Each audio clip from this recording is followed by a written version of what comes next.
өткөн жылы да осылай сыртта жүрдүм биринчи жыл. Балапандарды ертип алып, негизи ауылдук жерге караганда калыс жерде турган осундай түптенүүнүн кезинде жакшы э. Калыс жерде турсаң, паркке барасың, анан мына алып аласың, үйдөн писирип, осылай балдарды ертип, парктерге ерип жүрөсүң, парктерге барып.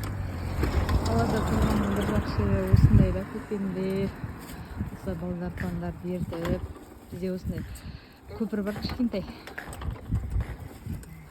Түрлүү коркунучтуу сетке баста өзүбүз өтүүгө коркотмуз азыр. Коркпойбуз, ушу үйрөндүк. Каны балапан жүр. Наприксы әлі жүр. Коркуп. Осылай күнүмүз. Эй!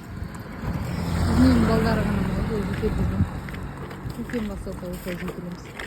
Себеби өздеринен кийим киймейбиз биз. Кийим кийгенди жек көрөбүз.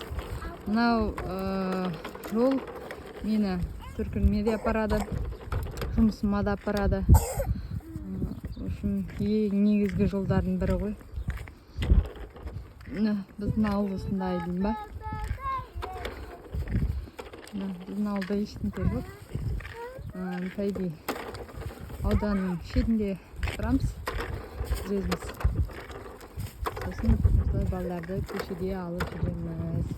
Бизде көчөнүн боюнда эч кандай ойнайтын жер жок. Тек ойнайтын жер Перезден. Мында алда эле Лаврикте кою жол бар, сонун аркы бетинде ойнайтындар бар. Бул жака барууга эмне жок, кулку жок.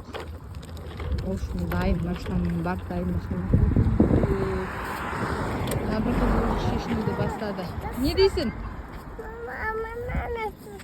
Nege şişemiz?